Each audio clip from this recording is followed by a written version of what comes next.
Bonjour les élèves, le but de la capsule du 26 mai, c'est tout simplement de faire un retour sur la feuille que je t'avais proposé d'essayer pour aujourd'hui, c'est-à-dire la feuille numéro 1 en trigonométrie. Je t'avais demandé d'essayer les 4 petits problèmes qui te permettaient de faire un retour sur la trigo de base. Donc aujourd'hui, on n'ira pas dans les notes. Tu as tout simplement besoin de suivre la capsule ici.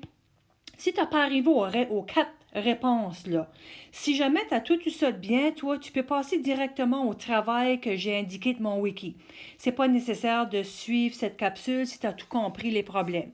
Mais si tu n'as pas compris, par contre, c'est une capsule qui est importante, qui va te permettre de mieux comprendre peut-être ce qu'a moins bien passé. OK, donc si on regarde au numéro 1 et au numéro 2, pour les deux cas, on cherche un côté. Ici, je cherche le côté A, puis ici, je cherche le côté Y.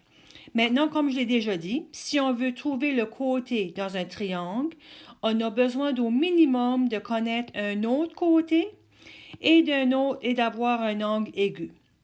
Maintenant, un petit retour sur le truc SOHCAHTOA. Donc ça, c'est une bonne idée de peut-être de l'écrire sur tes feuilles de travail.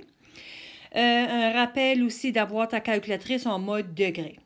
Donc, si on regarde au numéro 1, je cherche le côté A. Je dois travailler avec un connu et un inconnu. Mon inconnu, c'est le A qui fait face au 43 degrés, donc c'est mon côté opposé. Mon connu, c'est le 15 qui fait face au 90 degrés, qui est mon hypoténuse. Donc, si je veux travailler avec l'opposé et l'hypoténuse, avec O et H, vous voyez qu'il va falloir qu'on travaille avec le rapport du sinus. Donc, je vais avoir sinus. Oups, je vais changer de crayon. Bon. On va avoir sinus.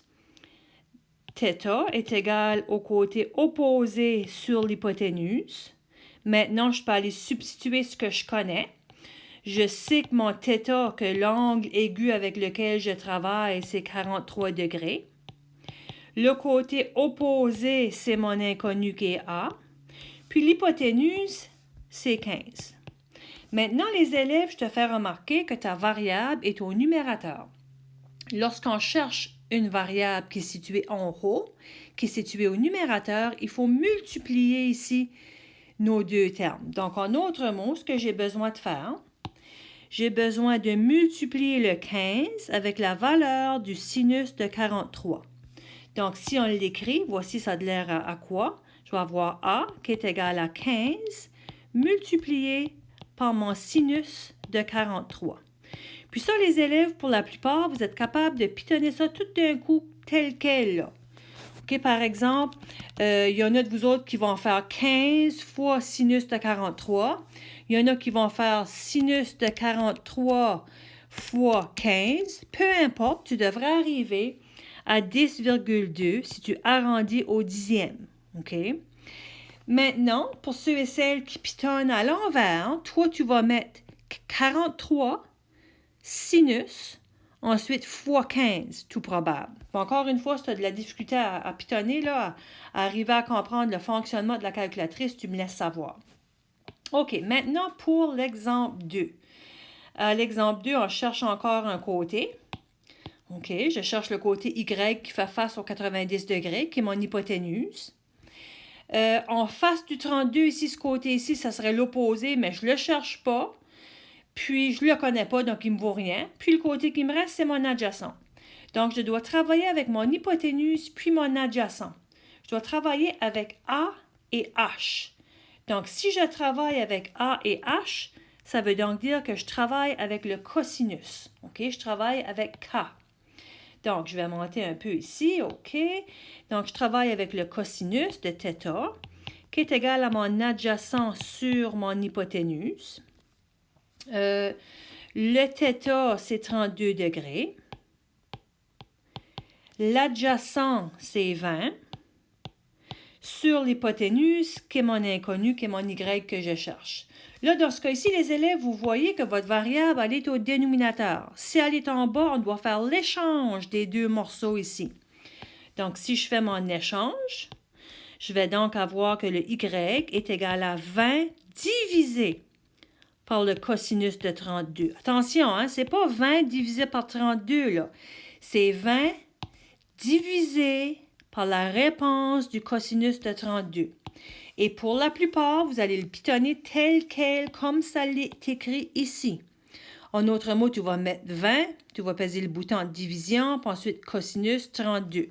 Donc, si je le calcule, j'ai 20 divisé par le cosinus de 32, ça me donne 23,6 si on arrondit au dixième. Pour ceux que le pitonnage se fait à l'envers, toi, tu vas mettre 20, tu vas mettre divisé, tu vas ouvrir une parenthèse, tu vas écrire 32, tu vas peser cosinus, fermer la parenthèse, puis tu vas mettre égal, puis tu devrais arriver au 23,6. Donc, voici la correction pour la 1 et la 2. Maintenant, pour la 3 et la 4, là, on cherche des angles. Donc, le processus est le même pour déterminer si on travaille avec sinus, cosinus ou tangente. Mais attention, hein, sur ta calculatrice, aussitôt que tu veux trouver la mesure d'un angle, tu dois activer les -1. Donc, il va falloir que tu pèses deuxième fonction, shift, inverse. Donc, ça dépend de la calculatrice que tu utilises. Mais la logique est la même. J'ai besoin de travailler avec deux côtés de connus. J'ai besoin de nommer mes côtés, d'identifier les côtés. Donc, ici, face au X, le côté qui est opposé à X, c'est mon côté opposé. Ici, en face du 90 degrés, ce serait l'hypoténuse. Je ne le connais pas, je ne le cherche pas, donc je n'ai pas de besoin. Puis, ce qui va me rester, c'est l'adjacent. Donc, si je veux travailler avec opposé et adjacent, je travaille avec O et A. Puis, O et A, vous voyez ici que c'est la tangente. OK? Donc, je vais avoir tangente θ est égal à l'opposé sur l'adjacent.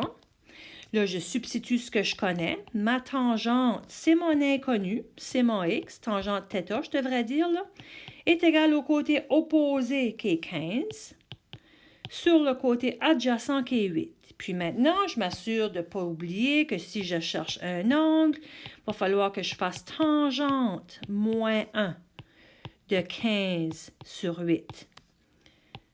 Dans ta calculatrice, pour la plupart, vous allez peser Shift ou deuxième fonction, vous allez activer le tangente -1 et vous allez faire 15 divisé par 8. Pour certains, il faudra que vous placiez la parenthèse ici, avant et après. Puis vous devriez arriver à 61,9 ou 62 si on veut l'arrondir à l'unité. OK? Maintenant, pour la 4. La 4, voici l'angle que je cherche. En face de mon angle que je cherche, c'est l'opposé. Là, je m'aperçois que le 8, il fait face au 90 degrés, donc ça, c'est mon hypoténuse. Donc, si je travaille avec opposé et hypoténuse, avec O et H, je travaille avec le sinus. Donc, je vais donc avoir sinus de θ est égal à l'opposé sur l'hypoténuse. Je substitue ce que je connais. Mon θ, c'est ma variable x que je cherche. Tu peux le laisser à θ aussi, ça c'est correct, là. Opposé, c'est 5. Sur l'hypoténuse, qui est 8. OK, donc là, je me dis, OK, Claudette, tu cherches un angle. Tu auras besoin du sinus de -1. Et voilà. Maintenant, sur ma calculatrice, je pèse Shift, sinus -1.